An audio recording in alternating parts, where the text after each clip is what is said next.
ये अरे जरा ढील दो, ढील दो। हाँ बता।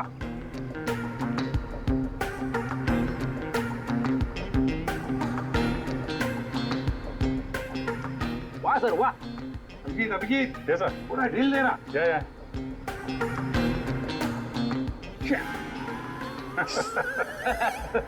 अभिजीत सर की पतंग कट गई। हाँ हाँ।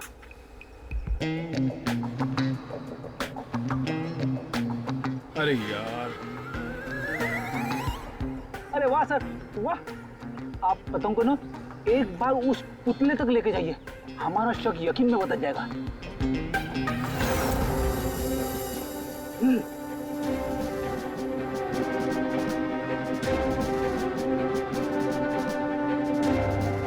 अरे नहीं यार, फ्रेडी पकड़ लो। ये नामुमकिन है।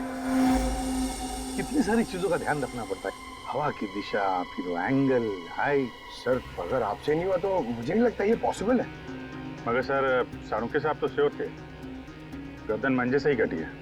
तो हो सकता है मांझा ही हो, पतंग हो ही ना। इस निर्जर के केस को किसी और तरीके से सुलझाना पड़ेगा। कोई और तरीका?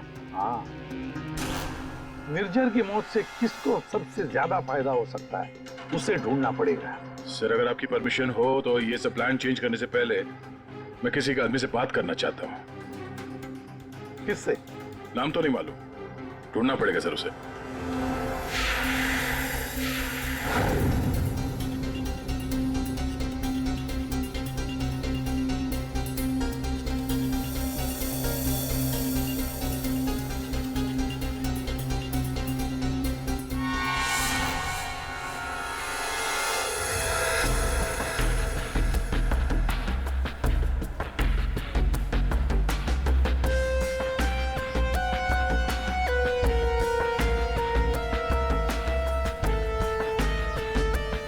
अल्ताफ भाई, पतंग उड़ाने के लिए आपकी उम्र कुछ ज्यादा नहीं है।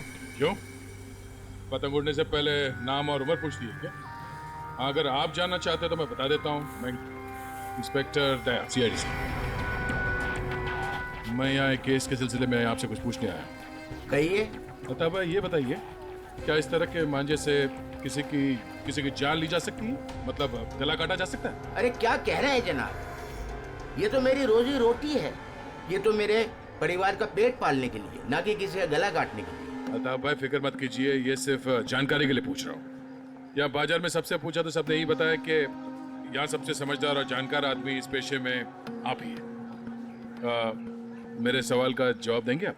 सुना तो कई बार है जनाब, और अखबार में भी पढ़ा है कि मांझे से लोगों का हाथ कट जाता है। तो क्या मांझा इतना तेज हो सकता है कि कोई उससे किसी की जान ले ले? जनाब पिछले कई सालों में बहुत से कानून आए हैं जो मांझा एक हद से ज्यादा तेज नहीं बना सकते। अब इसी को देख लीजिए, आजकल ऐसे मांझे बनते हैं रुई के, कांच के नहीं, और सस्ते से सस्ता है और उड़ाने में भी उतना ही मजा आता है। अल्ताफ भाई कोई तो होगा जो इतनी तेज मांझा बनाता है, कांच वाला, और लोग खरीदते भी होंगे। चोरी छुपे तो यहाँ हर किस्म के काम होते हैं। मुझे नहीं लगता जनाब ये मांझा बनाने वाले किसी एक का काम है, और अगर बनाना भी पड़ता होगा तो कांच का मसाला उसको खुद ही बनाना पड़ता है और खुद ही उसको लगाना पड़ता है। ये बड़े जोखिम का काम है, इसमें उंगलियां भी कट सकती हैं। आज से 30 साल पहले हमारे गांव में वो तेज मांझा बनता था, लेकिन आजकल बच्चों के पास तो टाइम है, हुनर है। हाँ, आजकल के बच्चों में तो नहीं है। हो सकता है ये खूनी आप ही के पीढ़ी का हो। अच्छा, इस तरह का मांझा बनाने में कौन सा कांच इस्तेमाल होता है? किसी भी तरह का चल जाता है। अब जैसे ये है, ये सस्ते में सस्ता है, और ये बल्ब के टुकड़े से भी बनता है। चाहे आप ट्यूब लाइट उसमें लगा दीजिए तोड़ के। तो कांच के जरिए पता लगाना मुश्किल है। अच्छा अल्ताफ भाई, अगर आपको ये काम करना होता तो आप कैसे करते? दुनिया में चंद ही लोग होंगे जिनके हाथों में ये हुनर है। हम जानते हैं अल्ताफ भाई, इसीलिए तो मैं आपके दरवाजे पे आए। बड़ी मेहनत का काम है साहब। पतंग किस जगह पर उड़ाना है, किस ऊंचाई पर, हवा का रुख, रफ्तार सब सही हो तभी निशाना सही लग सकता है। शुक्रिया अल्ताफ भाई, शुक्रिया।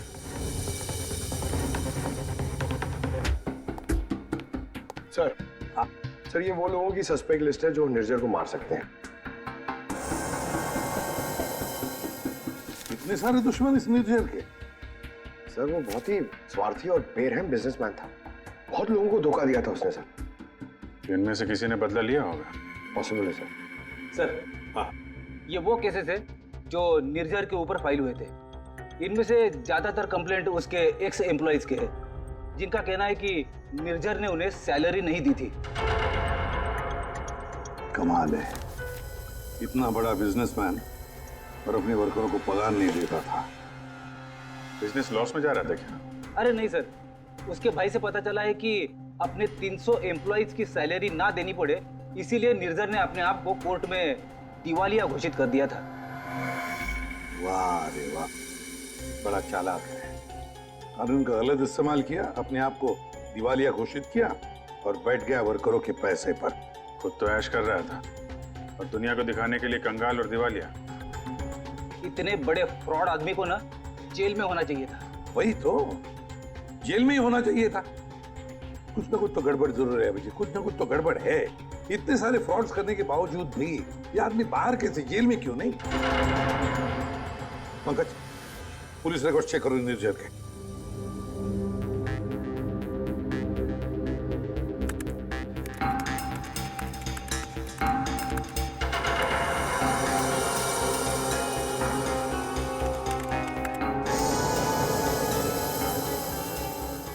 सर पुलिस रिकॉर्ड तो है।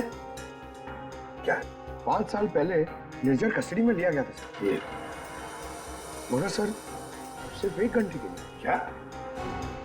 सिर्फ 1 घंटे के लिए? कमाल है सर, 1 घंटे के लिए कौन जेल में जाएगा? इतना बड़ा फ्रॉड किया और सिर्फ 1 घंटे के लिए? तो ये फ्रॉड के लिए तो अंदर गया ही नहीं था, हिट एंड रन केस के लिए गया था। किसको उड़ाया इसने? ज्यादा डिटेल्स तो दिख नहीं रही इसमें। अरेस्टिंग ऑफिसर कौन है देखो। Inspector Rane, Versova police station. कैसे हैं राणे साहब? हाँ ठीक है, बोलिए। जरा ये फोटो देखो राणे। इसका नाम निर्जर है और 5 साल पहले आपने किसी केस में अरेस्ट किया था इसे। हाँ याद है मुझे, इसे तो हमने हिट एंड रन केस में पकड़ा था। एक्सीडेंट? किसका एक्सीडेंट हुआ था? एक बच्चे का एक्सीडेंट हुआ था, मगर बाद में पता चला कि गलती बच्चे की थी। बच्चे की गलती? कैसे? बच्चे भागते हुए अचानक रोड पे आ गया और इस कार से टकरा गया। अच्छा, अचानक भागते हुए आया। क्या क्या हुआ, क्या था? कोई इसको दौड़ा रहा था या वो किसी का पीछा कर रहा था? सर पतंग के पीछे। पतंग? हाँ सर, वो ऊपर देख के भाग रहा था पतंग पकड़ने के लिए। उसे पता ही नहीं चला कि कब वो रोड पे आ गया। वैसे बड़ी अच्छी याददाश्त है आपकी। इतने सालों के बाद भी आपको निर्जर केस के बारे में सब कुछ याद है? सर ऐसे बेरहम इंसान को कौन भूल सकता है? बेरहम? क्यों? माना एक्सीडेंट में उनकी गलती नहीं थी, कम से कम देखना तो चाहिए था ना कि बच्चे का क्या हाल हो गया। उसको बच्चे से ज़्यादा इम्पोर्टेंट था टाइम पे मीटिंग में पहुंचना। उस बच्चे का बाप अभी भी याद है मुझे। क्यों, कुछ किया था क्या उसने? कुछ नहीं कुछ नहीं? मतलब? सर, कुछ नहीं किए इसीलिए तो याद है। ना कुछ कहा ना कुछ सुना। जब उसे पता चला कि निर्जर को छोड़ना पड़ रहा है तो पुलिस स्टेशन के बाहर ऐसे खड़ा रहा जैसे सांप सूंघ गया हो, जो कोई फर्क नहीं पड़ा हो। फिर वो चला गया। उसका फोटो तो होगा ना आपके पास? सर वो ओपन एंड शट केस था। एक्सीडेंट साबित होने के बाद कोई इन्वेस्टिगेशन करने की जरूरत ही नहीं पड़ी। अच्छा, नाम वाम तो लिखा होगा ना उसका कहीं? हाँ सर, 1 मिनट। कदम वो निर्जर केस की फाइल देना।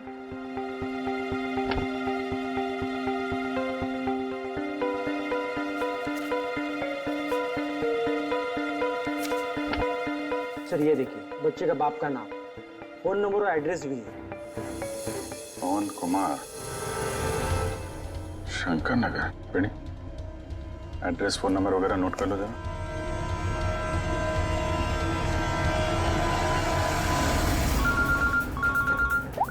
हाँ अभिजीत, तो वो निर्जर के हिट एंड रन केस से एक लीड मिला है।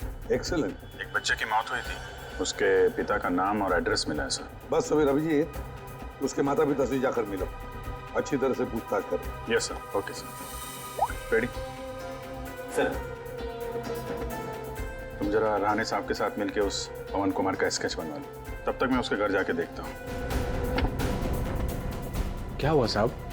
आज सुबह पतंग उड़ा के गए, फिर पूछताछ भी की, अब क्या हो गया? ये आप लोग इतने ही हो? यहाँ पे तो 5 गार्ड्स लिखे हैं, ये 5वां कहाँ है? हाँ साहब, शंकर आया था कुछ महीने पहले नौकरी पे, फिर अचानक साहब आज सुबह नौकरी छोड़ के चला गया। नौकरी छोड़ के चला गया क्यों? पता नहीं साहब, वो गांव से उसके लिए कोई बुरी खबर आई थी तो बिना बोले साहब चला गया सब। कल रात जब खून हुआ तो शंकर तो था, उसके बाद घर गया है। ओहो। अच्छा, इस शंकर का फोटोग्राफ है या एड्रेस वगैरह तो होगा ना आपके रिकॉर्ड्स में? फोटो तो नहीं है साहब, लेकिन हाँ एड्रेस लिखा हुआ है साहब, ये देखिए। तो बहुत लकी है जो तूने अपने पापा की गाड़ी ठोक दी, फिर भी तेरे पापा ने तुझे कुछ नहीं कहा, वरना पिछले हफ्ते ड्राइवर की वजह से भैया की गाड़ी में ना हल्की से खरोच आई थी। मालूम है तेरे पापा ने उसके साथ क्या किया? तो क्या किया पापा आपने? बेटा बिजनेसमैन हूँ, हिसाब बराबर किया और किया। मतलब? अरे मतलब उसने भैया की गाड़ी में निशान बनाया था और भैया ने उसके गाल पर निशान बना दिया। रपट सटा के सब मारा कि है ना भैया? लेकिन बेटा आगे से ध्यान रखो, क्या है ना भैया अपनी चीजों को लेकर काफी इमोशनल हैं। अरे ओए, तो बना रहा है कोने में खड़ा खड़ा खुद पी रहा है और ड्रिंक लेगा मेरी? लाए साहब जी।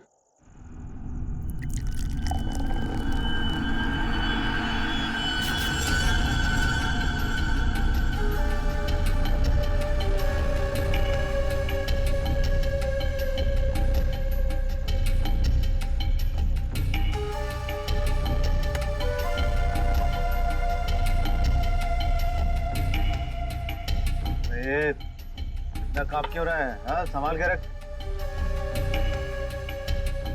अरे देखिए क्या तूने मार डालूंगा यहीं। साहब बैठ जा, बैठ जा।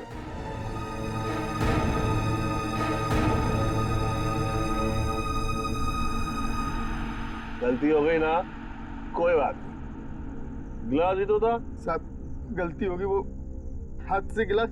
फिर वही बात, भाई कांच का टुकड़ा तेरे से ज्यादा कीमती थोड़े ना है।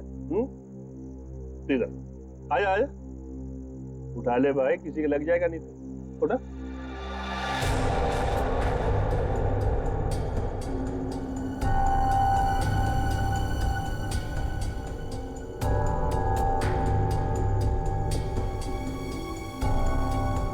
ओए, ये ग्लास ना एक बॉक्स में दर्जन भर मिलते हैं, लेकिन तू तो एक ही है, इकलौता मेरा वफादार। हाँ? लेकिन तुझ जैसे दर्जन भर भी बेच के आओ ना, बदले में ऐसा एक भी गिलास नहीं मिलने वाला, समझा? अभी पगार में से काट। ये जो तूने किया है ना, उसके बाद तुझे पगार देने वाला कौन है? अब बड़े बड़े मुंह क्या देख रहा है? चल जाके दूसरा ड्रिंक बना के ला, चल। सुन, ग्लास संभाल कर लाना, वरना टूट गया ना तो तुझे भी बसंती कर कांच के टुकड़ों पर नचाऊंगा। हेलो हेलो, अरे कौन बोल रहा है? आपके कपड़े चेंज करवा देता हूँ। आयो तू ठीक करा, चल चल चल चल। हेलो, और मुंह में जुबान नहीं है क्या? हेलो हेलो, अरे बोलो कुछ।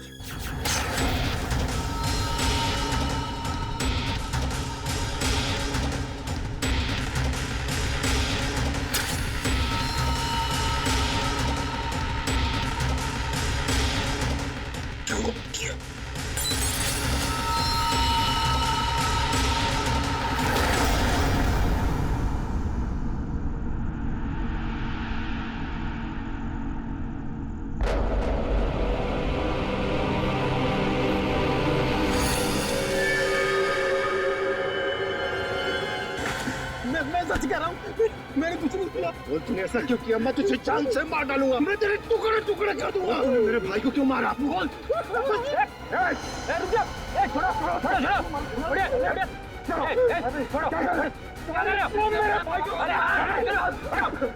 इसने मेरे भाई का खून किया। सब शांत हो जाओ, हमें अपना काम करने दो, सब कुछ सामने आ जाएगा, समझा?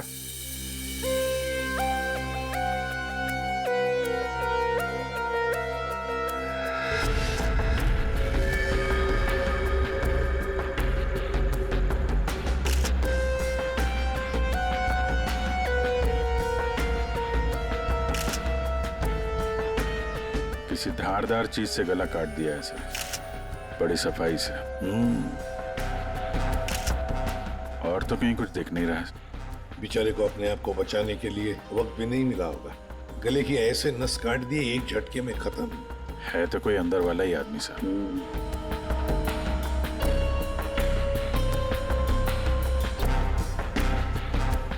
जरा बताओगे एग्जैक्टली क्या हुआ क्या था यहाँ पर? तुम्हें ऐसे क्यों लगता है कि मोनू ने ही निर्जर को मारा होगा? क्योंकि उस वक्त छत पर इनके और मोनू के अलावा और कोई नहीं था सर।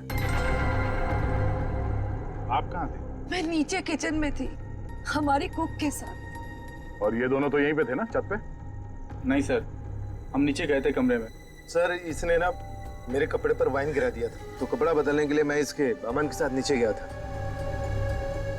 तो मतलब कुछ देर के लिए तुम लोग जब गए थे नीचे तब किसी ने निर्जर को मारा है? अरे सर किसी ने नहीं, इसने मेरे भाई का खून किया। इसने मेरे भैया का वाइन का गिलास इसने तोड़ दिया, तो भैया ने इसे मारा और बदले में इसने मेरे भैया का खून कर दिया।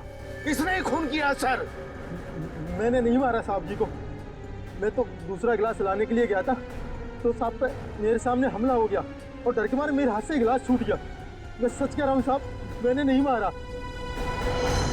तुमने हमला होते हुए देखा था? जी साहब। सर आप इसकी बातों में बताइए, ये बकवास कर रही है। सर मैंने कहा ना सर, इसने ही खून किया सर। इस शकल से खून ही लगता है।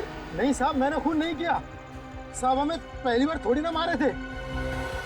10 साल से उनकी गालियां खा रहा हूँ, कि मार खा रहा हूँ।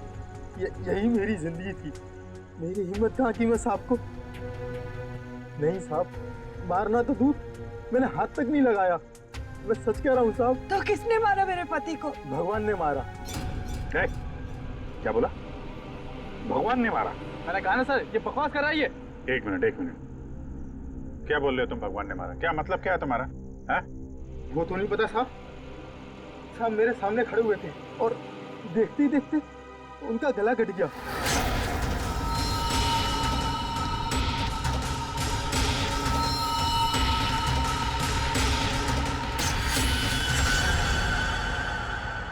साहब ना तो कोई चाकू, ना कोई खंजर, कोई हथियार भी नहीं, और कोई हथियार चलाने वाला भी नहीं साहब।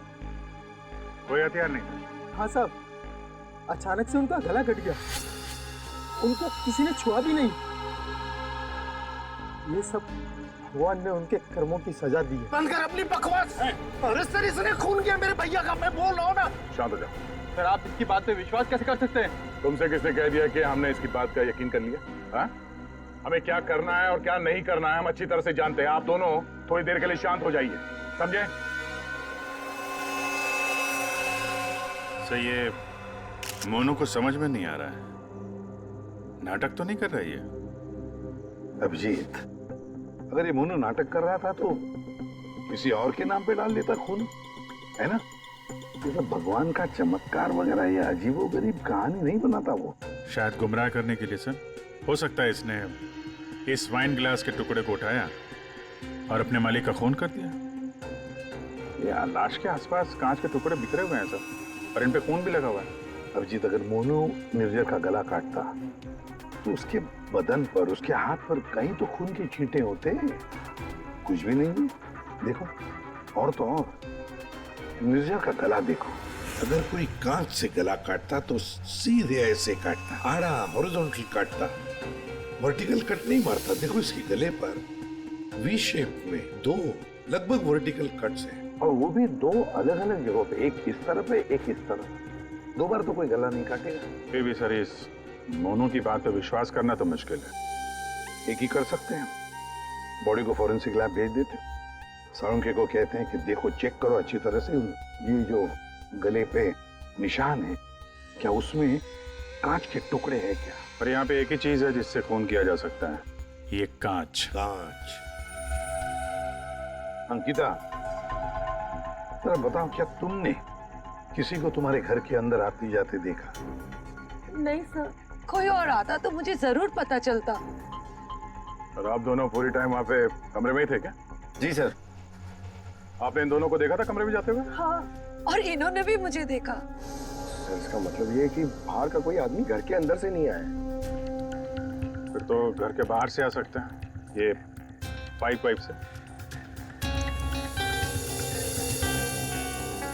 फिर एक काम करो, इन सब की स्टेटमेंट्स ले लो, इस कुक के भी, और मैच करके देखो, देखो कितना सच बोल रहे हैं ये लोग।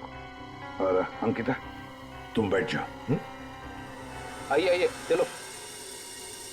निर्जर का गला काटने के लिए खूनी इसके नजदीक तो आया ही होगा, या नजदीक पहुंचा कैसे? सर, शायद पाइप या एसी वेंट से चढ़कर आया हो।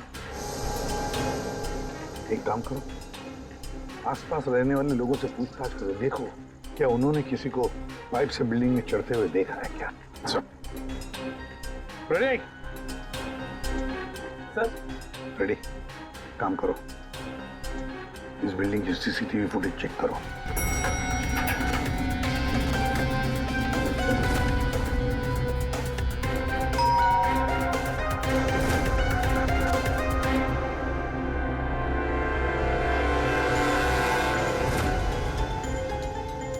इसमें तो कुछ दिख नहीं रहा, फिर खूनी ऊपर पहुंचा कैसे? इस बिल्डिंग को 20 फ्लोर है, शायद खूनी ने 8-10 फ्लोर के बाद बाहर से चढ़ना शुरू किया होगा। हो सकता है सर, शायद इस वजह से बाहर कैमरा में आया नहीं। जी आप? मैं इंस्पेक्टर दया, सीआईडी से। यहाँ आपके बगल वाले बिल्डिंग के छत पे एक आदमी का खून हुआ है। मैं आपसे ये पूछने आया कि आपने या आपके घर में किसी ने कुछ देखा है क्या? जी नहीं, मैंने तो कुछ नहीं देखा, लेकिन हाँ, मेरा बेटा बंदी कह रहा था कि उसने वहाँ कुछ देखा है। क्या क्या देखा है उसने? आप अंदर आइए ना प्लीज। अरे सुनो। क्या हुआ? कौन है? ये सीआईडी से हैं, बता रहे हैं पास वाली बिल्डिंग में किसी का खून हुआ है। क्या? आपके बेटे ने क्या देखा? सर मेरे बेटे ने जो भी बताया वो बड़ा अजीब सा था कि क्या? कि मैंने उसे उसी वक्त डांट दिया। मुझे लगा शायद उसका कोई वहम होगा। क्या बता रहा था वो? सर, हमारा बंदी तो आजकल वैसे ही मनगढ़ंत बातें करता रहता है, शायद ज्यादा टीवी देखने का असर है ये। सर, हमें लगा ये भी ऐसे ही कुछ होगा। मैं सच बोल रहा हूँ सर, ये सब मैंने अपने टेलीस्कोप से देखा है। वो आदमी मर गया ना सर। हाँ बेटा, तुमने देखा उस आदमी को किसने मारा? किसी को बिल्डिंग पे चढ़ते हुए देखा, ऊपर आते हुए? कोई भी नहीं था। कोई भी नहीं था? तो फिर तुमने किसको देखा? उसी को जिसने खून किया। किसने खून किया? एक बहुत बड़े बैट ने। बैट ने मतलब चमगादड़ ने? हाँ, ये सब मैंने अपने टेलीस्कोप से देखा है। मैं रोज रात को अपने टेलीस्कोप से स्टार्स को देखता हूँ। चलिए आपको भी दिखाता हूँ। चलो दिखाओ। मैंने ये सब यहाँ से देखा सर। यहाँ से? हाँ।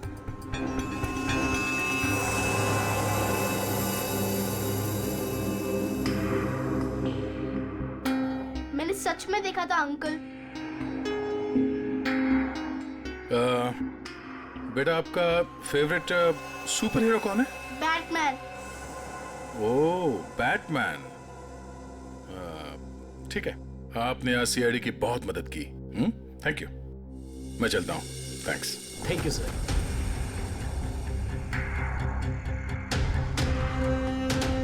तो पूरे बिल्डिंग में पता किया, डेड एंड है।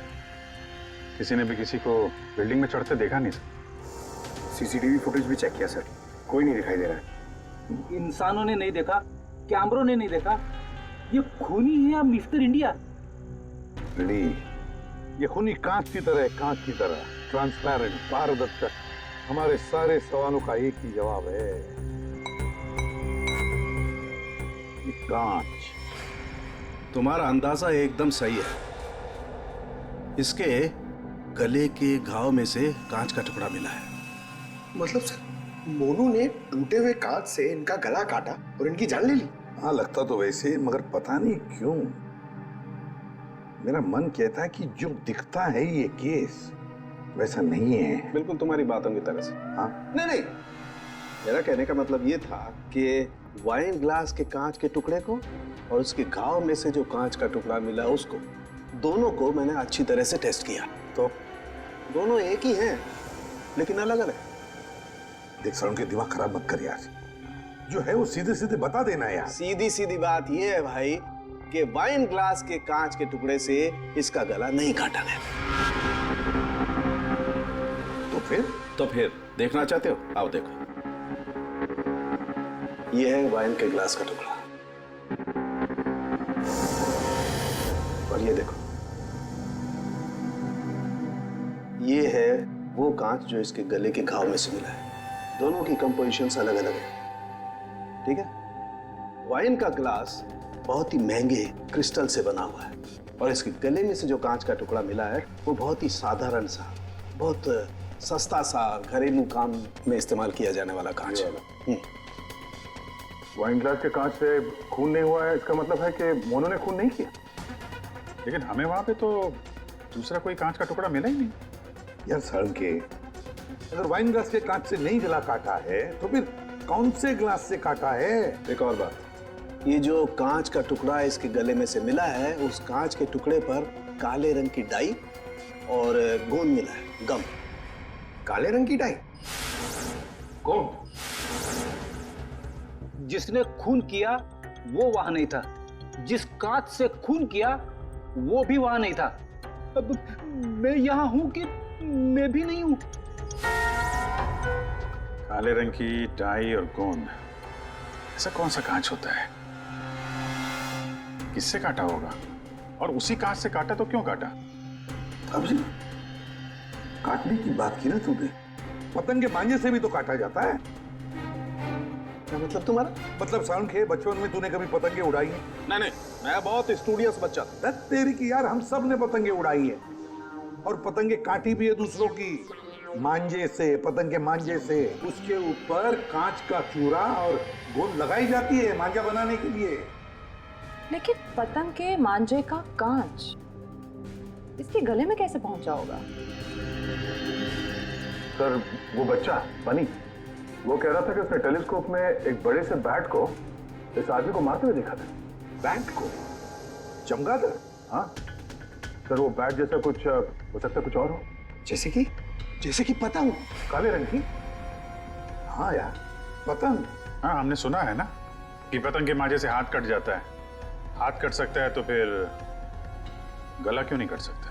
मतलब किसी ने पतंग उड़ा के इस निर्जर का खून किया है? दया, मांझे से ही क्यों यार? अगर सामने वाली बिल्डिंग में खड़े रहकर गोली भी चलाता तो भी मर जाता है। मांझे से ही क्यों? पतंग के मांझे से ही क्यों? फिर है कौन ये पतंगबाज जिसने ये किया है?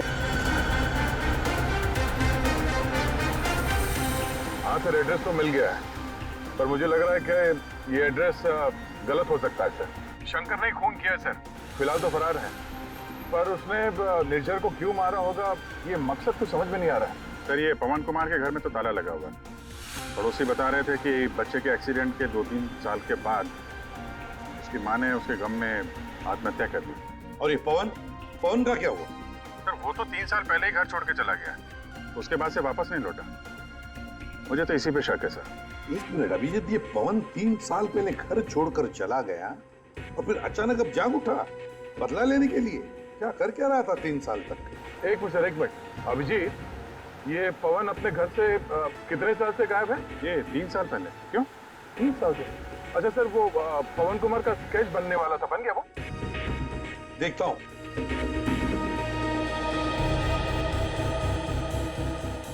महारानी, कितनी देर लगेगी? बस अभी हो जाएगा। गुड। दया, थोड़ा टाइम लगेगा। क्यों पूछ रहे हो? कुछ नहीं सर, सब समझ में आ गया। ये केस अब एकदम कांच की तरह साफ है सर। कांच की तरह साफ हो गया मतलब?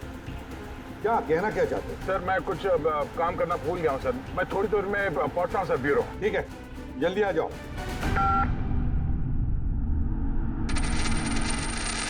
हाँ यार, आज नींद नहीं आई। अरे कैलाश, शुक्रिया, तुम्हारी वजह से आज हमने एक मुजरिम को पकड़ लिया। अच्छा हाँ, वो शंकर, उसने गलत एड्रेस लिख दिया था। उसने खुद लिखा था क्या? नहीं साहब, शंकर तो अनपढ़ है। अच्छा, तो फिर रजिस्टर में एड्रेस कैसे लिखा? जी साहब, मैंने। तो यहाँ जितने भी नए गार्ड आते हैं उनका नाम, नंबर, एड्रेस सब तुम्हें लिखते हो? जी सर। अरे हाँ, ओह सॉरी, मैं तो भूल ही गया था, सारे रिकॉर्ड तो तुम ही रखते हो। कौन सिक्योरिटी गार्ड काम पे कब आता है, कब नौकरी छोड़ के चला जाता है, ये सारी तैयारी तो तुम ही करते हो। वैसे कैलाश, कितने साल से नौकरी कर रहे हो इस बिल्डिंग में? हाँ साहब, 3 साल से। 3 साल से? 3 साल से वो खूनी भी गायब है।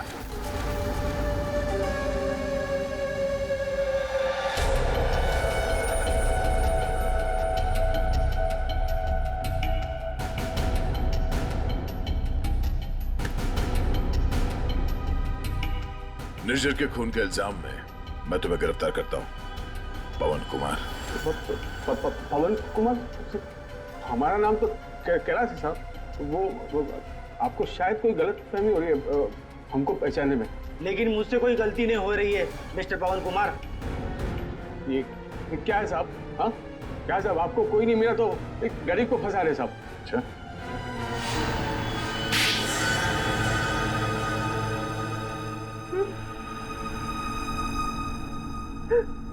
हाँ सर, मैंने मारा निर्जर को। उसने मेरे बच्चे की जान ली सर। मेरे संजीत को अपनी गाड़ी के नीचे कुचल दिया। मेरी पत्नी संजीत की मौत का गम बर्दाश्त नहीं कर पाए, खुदकुशी कर ली। निर्जर ने सिर्फ मेरे बेटे को नहीं मारा साहब, ये 2 खून किए। उसे जिंदा रहने का कोई हक नहीं है साहब। ऐसे बेरहम नीच आदमी का मर जाना ही अच्छा था। पवन, निर्जर अच्छा आदमी नहीं था, हमें भी पता है, मगर उसने तुम्हारे बेटे को जानबूझकर नहीं मारा। गलती तुम्हारे बेटे की थी। वो खुद पतंग के पीछे दौड़ते दौड़ते निर्जर के गाड़ी के सामने आया। गलती मेरी है, मैंने उसे सिखाया था पतंग बनाना, पतंग उड़ाना, सब कुछ। उसे बहुत शौक था पतंग उड़ाने का, पतंग के पीछे भागने का। काश मैं उस दिन से रोक लिया होता।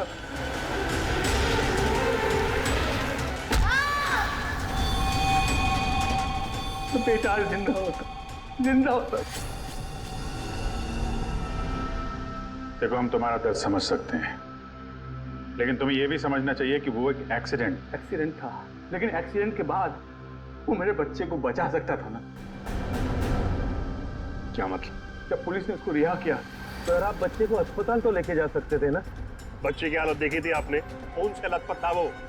अगर मेरी गाड़ी की सीटें खराब हो जाती तो कौन जिम्मेदार होता? मैंने कसम खा ली थी साहब, जिस तरह एक पतंग ने मेरी संजीत की जान ली, निर्जर की मौत भी पतंग से ही होगी साहब, पतंग से ही होगी। और इसीलिए तुमने 1VR बिल्डिंग में नौकरी शुरू कर दी, ताकि तुम अपना बदला आसानी से पूरा कर सको।